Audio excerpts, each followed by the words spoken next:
Hello, this is Reed Armstrong again, lecturer for the International Catholic University, and our subject is the sacred in art. It's a series of 8 lectures. This is the 7th in the series. The first was the cosmos as seen by the ancient Greeks as an ordering of nature. Our second lecture was Christianity, East and West as seen in the arts. Our third lecture was the universal symbolism we find in art so that we may understand the language of the pictures. We moved then in lecture 4 to medieval Christianity, monasticism, and the rise of the cathedrals. The fourth lecture was St. Francis and the birth of Christian humanism. Our sixth lecture was Fra Angelico, the Dominican saint and genius. And now our 7th lecture is going to be on the High Renaissance. Now, it may come as somewhat of a shock to many that what appears to be the most glorious moment of Roman Christianity in terms of the arts, the time of the divine Michelangelo, divine Raphael, divine Leonardo, that this most glorious artistic production was done at a time of tremendous turmoil and spiritual trial, when the church was under attack not just from Protestantism but from within, from strange philosophies that had entered into the very heart of the church from the fall of Constantinople and from Alexandria. And I'm going to read, as in the other lectures, a background sketch to give you somewhat of the philosophical idea of what was the milieu in which this art was produced. Then we will move on to see the slides, the actual work produced during this period. All right, scholars differ when the Renaissance began as to what is called this rebirth entailed. To the general public, however, the word Renaissance connotes rebirth of reason in face of superstitious religion. This is the overall, what we get in our textbooks in this country. The Renaissance, according to popular history, was a step forward in the liberation and progress of man. Many in that period did indeed believe that once emancipated from the shackles of medieval dogmatic religious ideas, the human intellect would be capable of rebuilding the world according to the rational discernment of natural laws. To this end, ancient tests on science and mathematics as well as philosophy were reintroduced. The great dome of the Florentine Cathedral, designed and executed by Brunelleschi in 1436, the birth of perspective in drawing and painting, the encyclopedic writings of Alberti, all attest to an explosion of talent and intelligence that rocked the 15th century in Italy and beyond. The Renaissance was a time of great discoveries and deep thought, but even more, it was a time of the rediscovery of the classical past. In the face of growing dissatisfaction with scholastic philosophy, the philosophy of Thomas, and a growing distrust of ecclesial power, models of conduct were sought in ancient Greek and Roman traditions. In fact, there was a rebellion against the traditional Catholic magisterium and a return to the pagan authors of antiquity.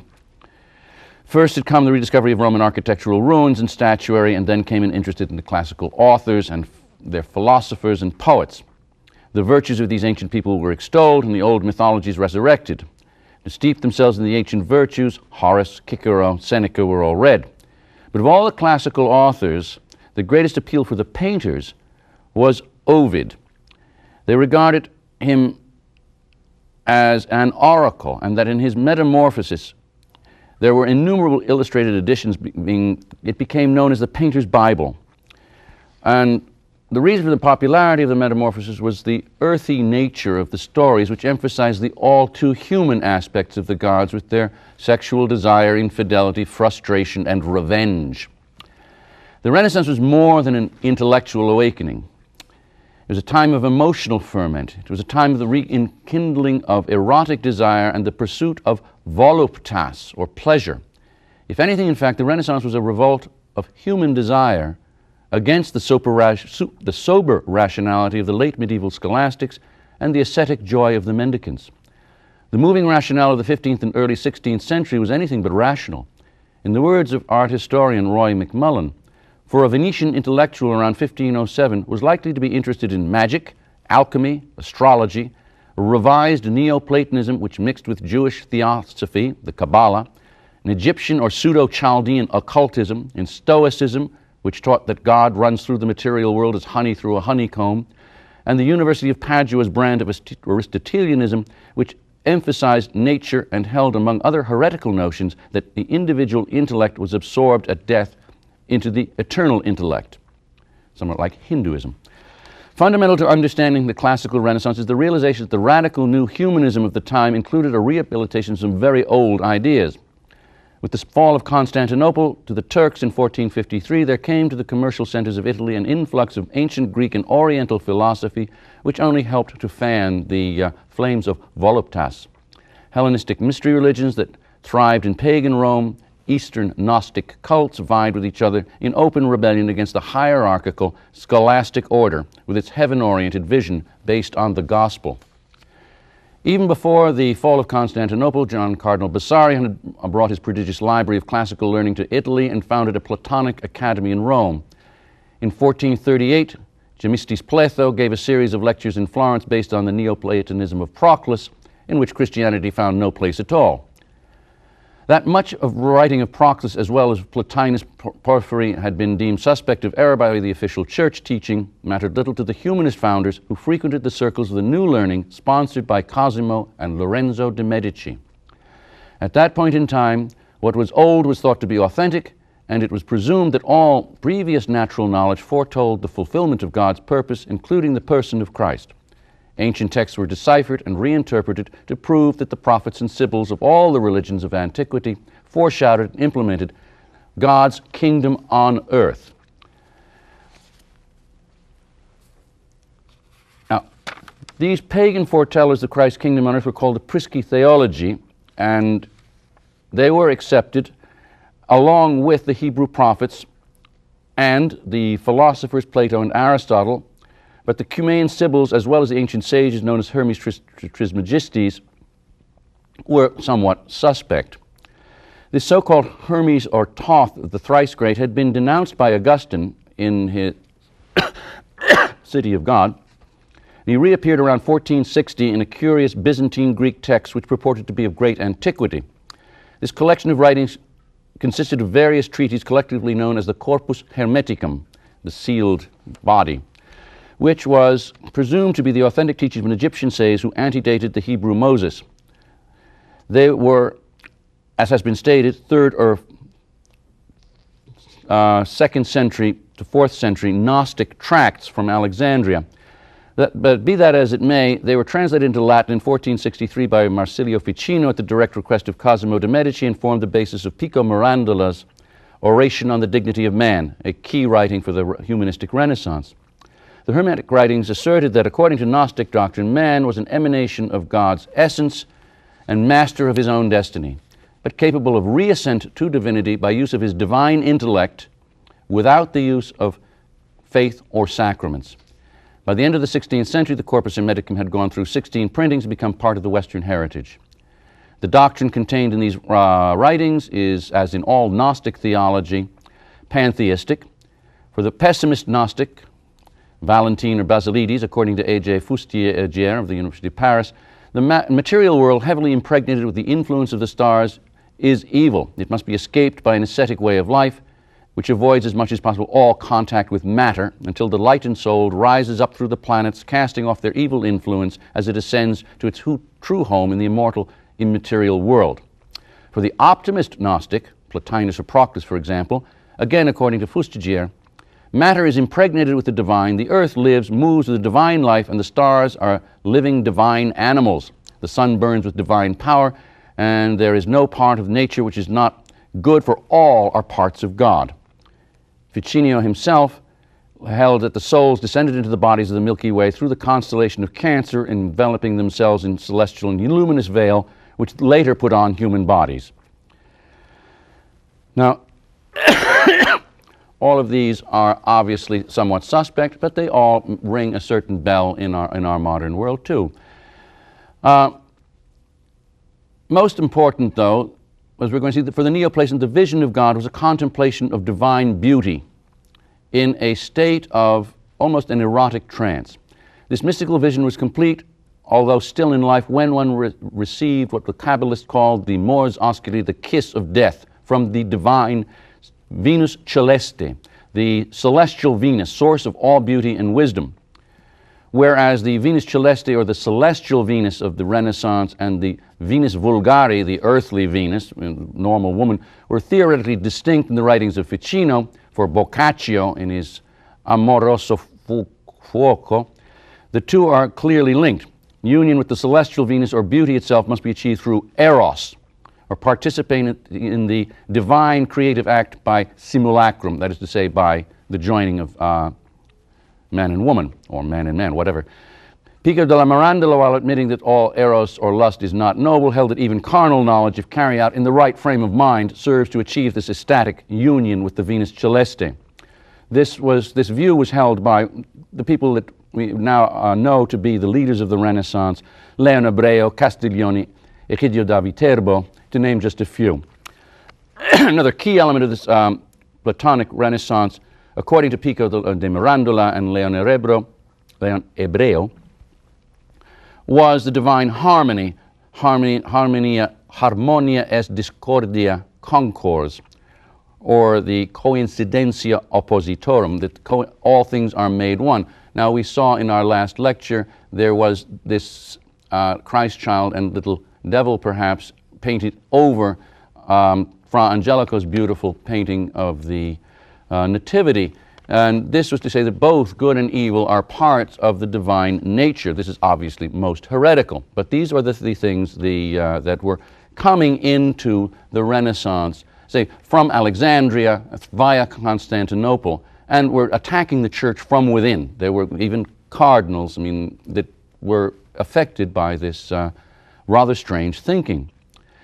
The greatest exposition of this line of thought, though, emerged in the writings of Giordano Bruno, who was condemned to be burnt for heresy in 1600, Christmas Eve. He's the last heretic burnt by the Roman Inquisition, 1600. Antedating Freud by some 300 years, Bruno set forth in his doctrine De Vinculis in Genere that erotic love rules the world. The strongest chain is that of Venus. Eros is lord of the world. He pushes, directs, and appeases everyone. All other bonds are reduced to that one, as we see in the animal kingdom, where no female and no male tolerate rivals. I'm quoting directly from Bruno. Even forgetting to eat and drink, even at the risk of life itself. He maintained, however, that this drive could and ought to be contained and directed. And this is the key to Renaissance art. For Bruno, the eroici furori, the heroic fury of the poets and artists, was the distillation of this erotic furor and an assault on heaven. Through Eros, man could indeed become God. Now, I've said enough here. This is a bit complicated, I know, but we have to set a stage for what was going on at this time if we're going to unlock the iconography of some of these Renaissance paintings. This is not to say that all of the painting done in the High Renaissance was evil, certainly not. We're going to see some very beautiful and very orthodox works as well. But we must understand this psychological, intellectual upheaval, much as in our own time, if we're going to understand the art, which is the manifestation through the imagination of this world. Our first picture that we're going to look at is the first classical bronze statue cast in the Renaissance by the lost wax method, the method used by the Greeks and Romans before, that had fallen into disuse. In 1478, Donatello, a great sculptor about whom we know very little, cast this statue of ostensibly David. And as we are living in a Christian time, and this is in Catholic Italy, everything was given a biblical overtone. However, if you look at this statue, you say, why is this statue of David so sort of perfectly formed, and why is he stark naked? Because at this time, as we've discussed, there was this idea of Neoplatonism coming into the church, and this is what Pico Mirandola had called, man, the divinization of man, magnum miraculum hominum est. What a great miracle is man. And the Renaissance, took our Christian heritage one step further and made man divine by nature rather than through baptism. Next, please. Now here we see that Hermes Trismegistus that I had mentioned before, as a totally apocryphal creature from the, thought to have been from the Egyptian times, predating Moses, a kind of wisdom that was in the world already before the divine revelation. Now, it was proved later, actually proved, that these were heretical doctrines of mainly a Jewish Christian community in Alexandria. And the fact that we use this picture here is that these are the pavements in the Cathedral of Siena. So, I mean, it was accepted by the church at the time. They didn't know any better. I mean, they did have it. It was engraved. This is engraved in stone in the floor of the Siena Cathedral. Next, please. Botticelli, Sandro Botticelli, 1474, I believe, painted this, the Magnificat, and it is a beautiful rendition of the Blessed Mother and the Christ child. But in the case of Botticelli, we don't really know, is this the Blessed Mother or is this the celestial Venus towards which one aims in life, that one goes through life with the whole idea of being united with this celestial Venus. In the case of Botticelli, as I say, we are not sure, because he's a man that was highly steeped in this Neoplatonic heresy, but who converted under Savonarola at the end, became a very devout Christian. So we don't know in this case. Next, please. We certainly do know that Botticelli historically was involved in Neoplatonism through the Medici family, and he was the first to paint a classical nude figure of Venus, the erotic desire, woman as the seductress, Aphrodite, Venus, she is the woman as that part of feminine humanity. This is the first, it's not life-size, it's in the Uffizi in Florence, but it is a full frontal nude, and this was, of course, very shocking to the Orthodox Catholic Roman clergy. Next, please. But the Neoplatonists saw this as the Venus Vulgaris and the Venus Celeste. Now, this is done by Botticelli. Botticelli burned, after his conversion, many of these Neoplatonic paintings. But as we have studied Christian iconography, I just wanted to start off here to explain to you how this Neoplatonic iconography would work. And I'm following here basically the explanation given by Edgar Wind, given in his Pagan Mysteries in the Renaissance. I think he took it pretty far. I changed some bits on my own. What you have is that Pico de Mirandola, again, this man who was chased out of Rome by the Pope, he came back and was reconciled with the church. Hopefully he died in grace. But he wrote that Venus evolves in stages of three, like a feminine trinity, and to the number 9, to the Aeneid. So we have here an Aeneid, 9. Venus, the goddess of love, erotic love, the sacrificial love of Christ. When we talk of love in the English language, it has many meanings. Eros, agape, caritas, all of these. But our Lord is love, God's love, and it's sacrificial with the kind of love that we have here in this life. A mother loves her child through sacrifice. A man and a woman love through sacrifice. But there is this combination of eros also. But here we have Venus, the goddess of love here. And to her left, stage left as we have three figures representing Zephyr, the west wind, Chloris, the innocent nymph, she's naked but innocent, and Flora, the full-blown nature. What we have on Venus's left is this fecundity. There is a sexuality, but a fecundity in nature, the natural order of sexuality and fecundity, which brings forth life, which is totally good from our point of view, from the Catholic point of view. Next, please. Here we see Zephyr blowing on Zephyr the wind. He's exciting the desire of Chloris, the innocent nymph. And you see, life is beginning to come forth from her mouth. She will become then Flora. Next, please. The full-blown erotic woman who is good, but she is going to go on and be married and be fruitful herself. Next, please. Now, on the right of Venus, we saw this rarefied idea of Eros. We're going to have the three graces over here. These are castitas, chastity in the center, voluptas, pleasure over here on her left, and pulchritudo, beauty, on her right. Now, her back is towards us. Now we see her Chastity's clothes are beginning to fall off as voluptas, meaning pleasure, lust looks on at her sort of knowingly. Pulchritudo is disdaining, doesn't look at her. But all of these three aspects of this rarefied desire are joined in the knot of the graces, as it's called. Next, please. The third triad here of this Venus evolving is Venus herself, the goddess. She's very beautiful.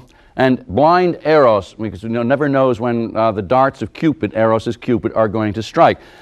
Eros is firing his dart at poor Chastity down here, and through this, Venus, love herself, Eros, the desire, we're going to get the fulfillment. Next, please. In Mercury, who's at the far stage right, your left in the main painting, who is the fulfillment? It is Cupid, Venus, and Mercury. Mercury carries the twin serpents again that we spoke about in Greek times. And he is the one that's reaching up to pull down the golden apples of immortality. So this is an icon, as I say, and if you understand what I've been saying and you've been following the lectures on how we read paintings, it all works out very simply. That through this rarefied erotic desire that Giordano Bruno had spoke of, you bring down the golden apples of mortality, of immortality, that man can become God through his own desire. I'm not saying it necessarily mean bad or evil desire, but man works himself up to the desire of this vision of the celestial Venus with whom he will be united in all eternity. And there's a bit of a sexist point of view because, I mean, we know that God is the Father, but this was for men, and that these Renaissance men thought that somehow heaven was going to be this rarefied lady. Not correct. Next, please. Now, this is not to say, I mean, that all that was going on in the Renaissance, as I said, was bad. Pope Julius II hired Raphael to paint the stanza in the Vatican, his private apartments, and it is still accepted, it was accepted by Aquinas, and it is accepted in the Church, that the Greek philosophers did bring somehow an apportation of truth, natural law, to the good of the Church, so that natural man can know what is true, good, and beautiful, and this is, grace is superimposed upon that. So the natural order was considered good by the Church, and Pope Julius commissioned Raphael, the divine Raphael, because, I mean, he was such a great artist, and that's a Neoplatonic term, because, I mean, he was the one that had the celestial visions. And in the center here, well, these are the philosophers, the pagan philosophers that led up to the philosophy of the Church, up through Plato and Aristotle. Next, please. In the center, of course, we have Plato and Aristotle. We have Aristotle, Plato here with his Timaeus, his greatest and last work, a very mystical work on the nature of God. And Aristotle over here with his ethics, the Nicomachean ethics, which were certainly accepted and are accepted and taught in the Church today as certainly valid natural ethical law. Next, please. Here we have Parmenides and Heraclitus, forerunners in the classical tradition. Anybody who's read Maritain's Introduction to Philosophy knows we start with these. Parmenides, that all is matter, all is solid, all is atoms, and Heraclitus, all is flux, all is change. And it was, of course, up to the human mind to trying to work out the static and the moving, and this was, of course, resolved most correctly in Aristotle. But these are the forerunners in Greek philosophy. Yes, next, please. Here we have, I believe it is Maimonides, or Averroes and Euclid. Yeah, this is Averroes and Euclid down here. Euclid, the founder of geometry. Averroes, the great Arabic scholar that had translated Aristotle, and Aristotle came into the Christian Church through the Arabic philosophers. It's interesting to note that we have up here Francesco della Rovere, that was the Pope's nephew, and he's kind of added in there. I guess he was sort of a budding scholar, and the Pope wanted him in there, so Raphael painted him in there. No harm done. Next, please. And here we have Zoroaster, and let's see who else is in there. Ptolemy, I believe. But, well, I mean, Ptolemy, of course, the astronomer, and Zoroaster, the sun gaze. I mean, I don't know whether I would have put Zoroaster in there today. But down here we have a self-portrait of Raphael putting himself in there too. Again, no harm done. So I mean, this is but perfectly legitimate explanation of the philosophy that was built up and culminated in Plato and Aristotle, which is still accepted and taught in our good Catholic universities today. Next, please.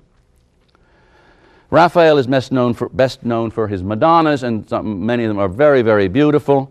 He painted, I mean, hundreds of these. That's what Raphael did. He started out as a Madonna painter for every home. Every home needed a Madonna. They didn't have photolithography back then, no laser printers. I mean, so a painter had to do them, and Raphael had a natural knack for painting these very beautiful, very tender Madonnas. And I'm not saying there's anything wrong with Raphael's Madonnas. They are not, I don't believe, in any way, this weird idea of the celestial Venus. Next, please. Again, one of the Raphael Madonnas, this is called the Granduca, and this is one, I believe, one of his patrons asked him, well, who do you find to paint such beautiful Madonnas? And here, I mean, Raphael did come back with the Neoplatonic idea. I have them in my head. The Madonnas are in there. They're the perfect feminine form. And now, I don't think, I mean, there's anything wrong with having this beautiful Madonna, because this does have, I mean, a tremendous tenderness still in it. There's this reflection of Mary of Nazareth with her divine Son here. It is the Christ child he's very much of a baby, but there still is this wisdom. There's definitely a very Catholic aura to these Raphael Madonnas. Next, please. The Alba Madonna in National Gallery, it is Neoplatonic Platonic in a good sense, that he's trying to work out his geometry to get the perfect triangle within the circle, but in terms of Euclidean geometry and to make something beautiful. You have the Christ child and John the Baptist, and there is nothing that one might say is heretical about this. It's a very, very beautiful painting. Our Lady's dressed in blue. I mean, she does not have the halo, but it definitely, as the Christ child is shown, touching the cross of John the Baptist. There is a biblical message being shown to us here. Next, please. It's in the Vatican Madonna, which is one of the most beautiful, however, is not just suspect, but it's, here we can pin Raphael down on a model. That this is not, there's no halo here. It is the Blessed Mother, but she's very much a human being. It's not a Platonic idea of something he pulled out of his head. She's walking on the clouds, and she's majestic. This is certainly, I mean, for one's prayer, I mean, a wonderful image to bring one closer to Mary, the Blessed Mother, because she's very human. Next, please. This is the Donna Velata, the Veiled Lady. Again, the same face we saw in the Vatican, or Sistine Madonna. And this, we know pretty well, is a portrait from other writings of his own love of his life, which was Margherita la Furnarina, the baker's daughter, and it used to be just a note in Vasari's History of the Artist, but it has scholarship has shown that he did have, although he was celibate, as was Leonardo and Michelangelo, I mean, or were not married. There is no gossip. But he did have a woman earthly being, a woman that he did love, and he did paint her into his Madonna. Nothing wrong with that. So Raphael's Madonnas, the Pope at one time even wanted to name Raphael, I mean, a cardinal. So I mean, he was not known for being a degenerate in any way, but he had a Platonic in a sense of trying to arrange beauty, the Madonna and beauty, and certainly we as Catholics can accept and go along with that. Next, please. The Sistine Chapel is another Platonic but orthodox rendition of the Christian faith. It follows pretty closely on St. Augustine's vision in the City of God, where you have the different elements of the creation laid out. It's focused on the creation, not the redemption so much. And I'll explain this in a minute. Let's move to the next slide, please. This is a beautiful shot. These are from that was from the restored Vatican, the Sistine Chapel, which was just redone. This is from one of the old, this is a slide from the old chapel before it was restored. But we have the creation of Adam by God coming down, touching. The divine spark is passed. Now this can be interpreted either in a Neoplatonic way that man is in fact divine at creation, or just that we are made in the image and likeness of God. Doesn't sound like a big difference, but there is a big difference between that. As Dr. Francis Messenger pointed out in the Journal of the AMA some years back, this circle that forms around God here has the exact same form as a human brain. Now, we know that Michelangelo did practice autopsies, and that this would be within the Platonic thinking of God as the mind of the universe, that God informs matter, and that Adam over here is informed by the spiritual of God here. Next, please. Can you lighten this up? Here we have God the Father reaching out from the divine mind to create man, but held back within the divine mind is the figure not only of these angels looking on, but of a woman. And scholars have written thousands of pages on who is she? Is she Eve? Is she Mary? Is she the church? What is God holding back here that he's going to give man? And obviously all three are correct, because woman, Eve, Mary, and the church are in theology combined into one. One evolves. Mary is prototype of the church, she who receives God into her. As we receive the Eucharist, we are being like Mary. So all of these, and the Vatican Chapel is built around the creation of man and of Eve, but especially Eve. Next, please.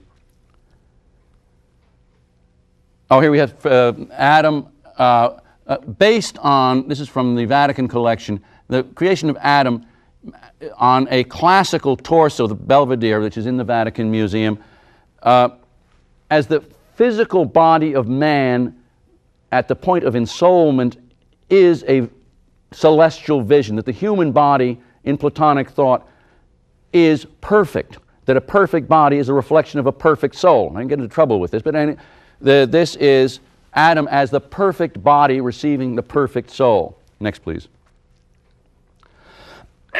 Here we have the face of Eve, Mary, church, created. And this idea of Mary and the church is central to the creation here, because at this time, according to Egidio de Viterbo, the church had reached, or the world had reached its 10th and final age, when Rome, has predicted by Virgil and reflected in Dante's Monarchia. We think of Dante for his Divine Comedy, but he also wrote a book called the Monarchia, in which Rome was destined to rule the world.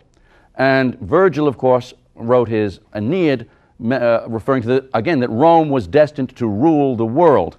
So the papacy at this time, looking out at the world, said, these prophecies are fulfilled. Rome, with the church guiding it, will rule the world. Next, please. So the paintings in the Sistine, you'll have the prophets, Isaiah, next please, Ezekiel, two of the prophets that foretold the virgin birth and the establishment of the kingdom of God. The lion will lay down with the lamb. All of these prophecies that Christ would come, there would be a divine kingdom on earth. Now combined with these, next please, they put the Sibyls of antiquity, these Prisky Theology, but women, the prophets of course male, and they're on the right side of and women on the other side, and the Cumaean Sibyl in Virgil had announced that there would, the beginning with Rome of the eternal age would begin again. Now of course we know in Christian theology that a new age does begin with Christ, but it was taken literally at this time. It was a great apogee, of Christian power. Next please. The Delphic Sibyl painted much as Michelangelo sculpted his Madonnas, and she was the Delphic Sibyl, according to tradition, was the one that predicted that a virgin would bear a son of a prophet without carnal intercourse, and he would be of great esteem. Now, do these were probably, again, they were written by Gnostics at a different, but they were taken literally at the time, even though Augustine was very, very wary of these. He said, well, if it is true, it's a wonderful thing. Augustine writing much before, of course. Next, please. Now we come to the famous ignudi, the nudes of the Sistine Chapel. This is one of the uncovered ones from the new restoration. These, of course, shocked the church fathers at the time. But they are, again, in that Neoplatonic vision I mentioned before of the creation of man, that a perfect body is the house of a perfect soul. So these ignudi, these nudes, are meant to be angels. Believe that they are not meant to be prurient, they're not meant to be sexy, they're not meant to be anything else than perfection. The Platonic idea was a perfect body is a reflection of a perfect soul. He painted perfect bodies to reflect angelic natures. Next, please. All right, at 1527, well, this whole thing of the 10th age came to an abrupt halt in 1527 when the Emperor Charles V army stormed Rome, stormed the Vatican, tore the whole thing down, and the golden age was seen to be false, that there will be no golden age on earth, certainly not at that time. And this was painted after, which Michelangelo painted his Christ in Judgment after the fall. He was disillusioned. He became totally disillusioned with Neoplatonism and went back under the direction of the Franciscans to, a very devout Catholic piety. But we'll come to that in a moment. So he's here, this is Christ seeing the whole thing's come to naught. Christ is just sort of saying, all right, this is the end of this. And he's sort of sending the whole thing to hell in a handbasket, excuse me. And then the Blessed Mother, of course, loving her children, turns away in this Christ in Judgment. This is in a moment, it's kind of Michelangelo having a foo fit. Next, please. The Vatican Madonna, the Pieta, it's the most glorious piece, we accept as one of the most glorious pieces of Christian art. And I'm certainly not going to denigrate it or put it down, but it was done in 1500 when Michelangelo was in his 20s and under the influence of the Neoplatonists, and as Anthony Blunt, the Queen's purveyor of pictures, turned not a very nice man, but he said, are we sure that this is Mary of Nazareth and Jesus the Messiah, or is it Venus and Adonis? And it is this idea of approaching God through beauty. Now, if we approach God through beauty, there is nothing wrong, as long as we maintain that this is not the only way. We must maintain, of course, that we have the faith and the sacraments and prayer. But this Renaissance was a tipping overboard towards an attribute of God, the true, the good, and the beautiful. In the Renaissance, if we can just enjoy beauty, we'll automatically enjoy God. Next, please. The face of the Madonna, is exquisite. But, is it Mary of Nazareth? Well, I don't know. I find the Raphael Madonnas, or perhaps even more some of the San Martini or the Duccio Madonnas that we saw earlier, or Fra Angelicos, much more conducive to my getting to know the Blessed Mother. It's exquisite. This is all carved out of Carrara marble by hand. It's a tremendous tour de force. Next, please. Even the hand, if you look and think of sculpting that by hand, even the wound in the hand where the nail went in, and the technique is unbeatable. Michelangelo is the greatest sculptor of all time. There's no ifs, ands, buts about it. Next, please.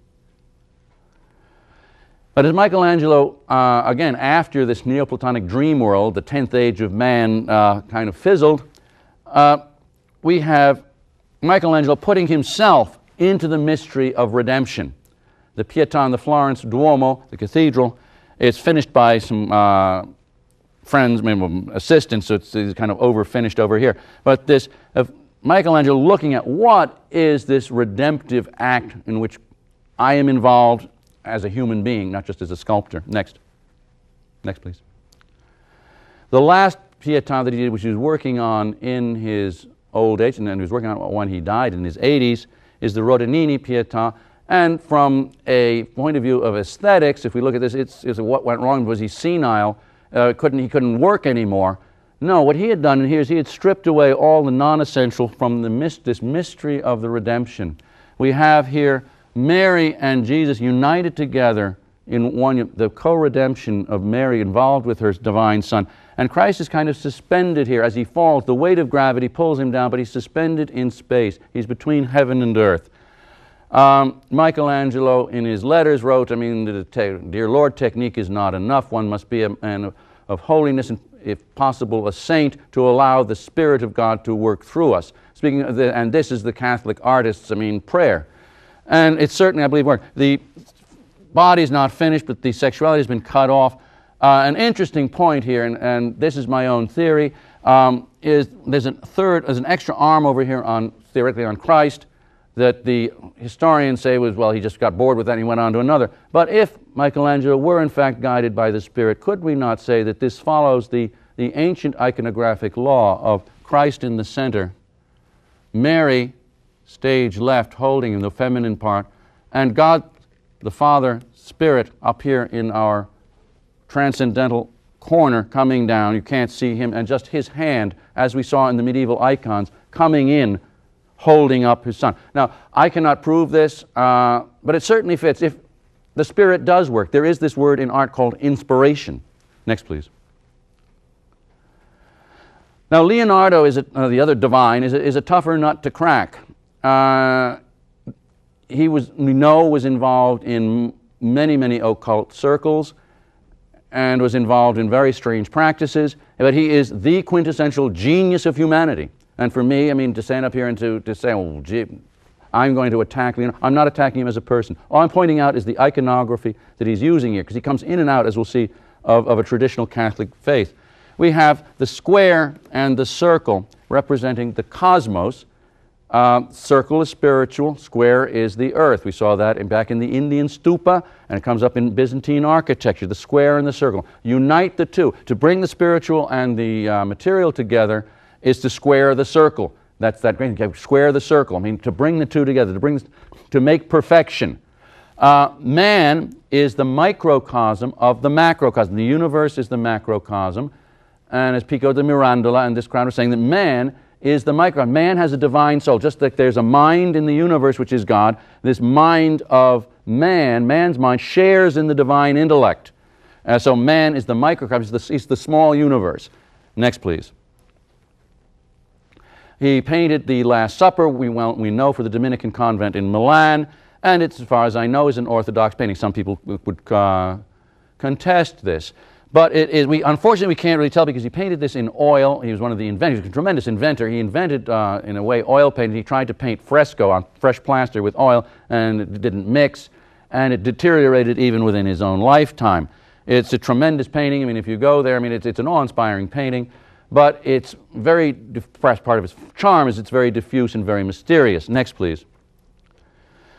There's the face of Christ, and it's hard to tell exactly what is going on in the sort of the psychological makeup of this Christ, because Leonardo was a man who could capture psychology in a face. Next, please. We do know in another Milan painting of our Lord, we get a very strange kind of amorphous, ambiguous, androgynous person. It's neither male nor female. It's a little, no beard. It's part of this beauty, Christ as love. And according to Ficino, love is agile, nimble, well-proportioned, and have nothing to do with the God of love of Christ dying on the cross. It's beauty, the most beautiful figure. So he's making Christ as the most beautiful figure, and the beautiful, combining the male and the female. Female matter, spiritual, male, together. So this bringing together the spiritual and the material in one person. Somewhat suspect. Next, please. We really see Leonardo suspect in his portrait of St. Anne and the Virgin, Jesus and John the Baptist. Now, theoretically, we have, well, first of all, it's a strange group of people to put together. What John the Baptist, I mean, Anne is theoretically Mary's mother, John the Baptist is the cousin. Why are they all together? And I would posit here that it has nothing to do with that at all. Lord Clark, the art historian, rest in peace, converted to Catholicism, saw this as kind of a Bach symphony of shapes and color and lines all coming together in a great fugue. When he wrote his second edition to his book on Leonardo, he said, well, maybe there is something more going on to that than just sort of a fugue of music. And he recounts, Freud's story that Leonardo had a natural mother whom he loved, and he was adopted, and perhaps he's putting both his mothers in here, and that was the answer. I would propose a completely Neoplatonic answer to this, of this coincidentia oppositorum, the coincidence of opposites, which is the fundamental idea of Platonism, of pulling these two things together. Here we have Mary, it's all sweetness and light, with a mirror image, not an older woman, a mirror image that is dark and sinister. We have Mother Earth is good and Mother Earth is dangerous. We have this idea of nature, that Mother Earth brings life, Mother Earth kills, Kali. We have down here a Christ child who is somewhat a twin, visually, of John the Baptist. And he's blessing John the Baptist, and John the Baptist is sort of languid. Why is John the Baptist, the saint of the desert, sort of languidly in this, what the Agrippa and the Renaissance called this saturnine pose, the intuitive, the moody, melancholy. So it's kind of the picture of melancholy here. So we have two different sort of sets of twins. Next, please. I believe we've gone backwards here. There we go. Here we can see more closely these two faces, exact same height, as we've seen in both the Cretan icon and in Masaccio's St. Anne. St. Anne is always shown behind the Blessed Mother as the earth principle, she comes from the earth, and motherhood, natural descent. Here the two are on the same height. And you say they're virtually, twins, but this has the dark, sinister, what they called in the Renaissance the faccia nigra, the dark look. And it doesn't mean it's evil, but it means that it's melancholy and brooding and intuitive and dark and going on inside. And there is a certain sense of evil to it. Next, please.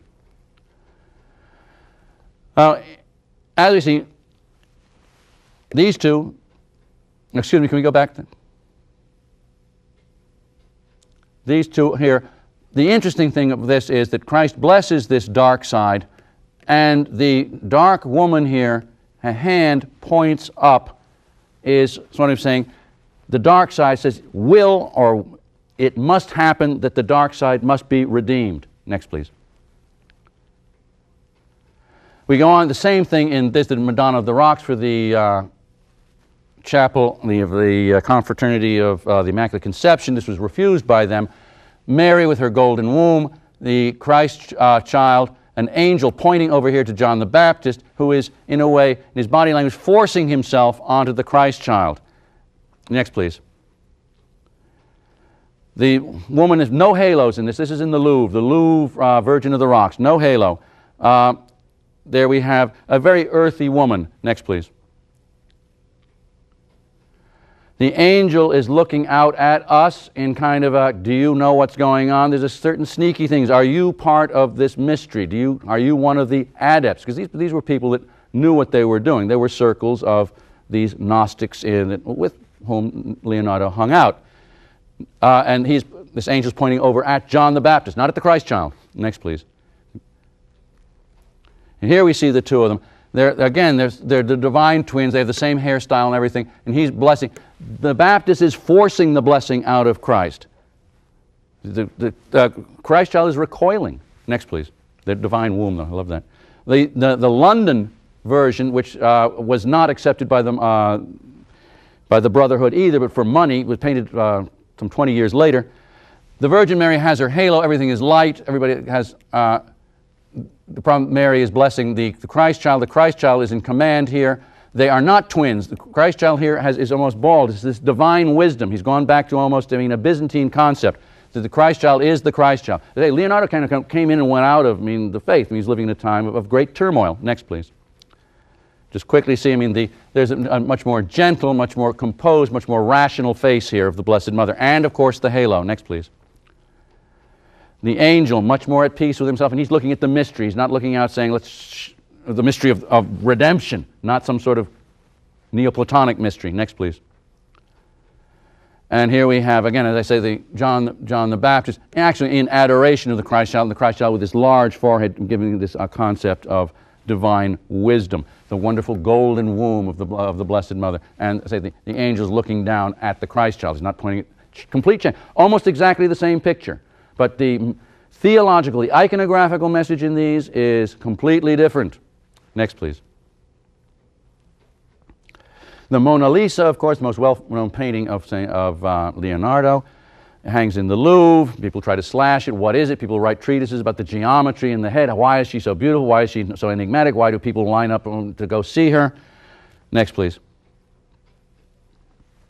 Well, a woman called Lillian Schwartz, sometime a few years ago, wrote an article in Art News after seeing Leonardo's self-portrait, which is a brilliant piece done in his old age, great piece of drawing. I mean, he was a draftsman. It's just incredible. This man could do anything. Next, please. Well, she saw this picture, and she decided that what Leonardo had done is combine himself in the Mona Lisa. What the Mona Lisa is a kind of self-portrait of both the masculine and the feminine, this coincidentia oppositorum. Well, in the art world, I mean, was absolutely astonished. Oh, how can this be? But this is just absolutely insane. And I'm sorry, I think she's right. I mean, if what this explanation I am giving here of the iconology involved of Neoplatonism, it would just fit right into place. Next, please. The John the Baptist figure of Leonardo. Leonardo carried with him, when he was exiled from Italy, several paintings, went with him everywhere. One was the Mona Lisa, his self-portrait, or his idealized love in which he pushed himself. I don't know, but it's a weird psychological, I think somebody smarter than I can write a treatise on that, try and work these things out more scientifically. But the other painting he carried with him even till the end of time was the John the Baptist, and people have always been a little bit worried about this John the Baptist, because he's he certainly is not ascetic. He is not the saint of the desert. He's got these sort of very smooth limbs. He's got this very strange expression, which is somewhat homoerotic, and many claim today, well, Leonardo was a homosexual. The homosexual crowd likes to say that everybody of genius was on their side, and it's pretty much a proven fact that Leonardo da Vinci was celibate. He had a beautiful, in a sense, a handsome young man that worked with him, Salai, but there's no gossip at all that he ever, was anything but pure and chaste. But this idea was this eroici furori that he had. It was the achievement of the divine through the pursuit of beauty. But the interesting thing here is that at the end of his life, he painted in the cross. He carried this picture around with him, this Neoplatonic pursuit of beauty to achieve the divine through ever more rarefied experiences of beauty. And then in the end, he, as did Michelangelo, as did many of these Neoplatonic thinkers, returned to the fold of Holy Mother Church. Next, please. Now, just quickly, in the end here, I'm going to explain one more of these Platonic icons by Giorgione, the great George of Venice. And this is a man that I'm afraid did not return to the church. He died conceiving a disease from a woman of ill repute. If we've studied our iconology thus far, this is one of the most talked about paintings and never understood paintings in the world. We have up, down, sky above, lightning, earth below. Male, stage right, with the staff, bâton de commandant. Woman over here, nature as together, male, female, according to the iconology, but instead of Christ at the center of this, we have the two pillars. We saw these pillars in our iconological studies. It is the male and female principle. This is a paean to nature. These two pillars here are brought together as male and female. Now, we've seen a time in the that I say was a time of tremendous turmoil. I hope this has not been disquieting to anybody. As I say, these Madonnas were painted, were beautiful. They were the Blessed Mother. There were some very rare and strange things going on in the church, as there are now. I think we should take heart from what we see happening in the Renaissance and try to think ahead and build anew. We're going to move on to the Council of Trent next and the Counter-Reformation. Thank you very much.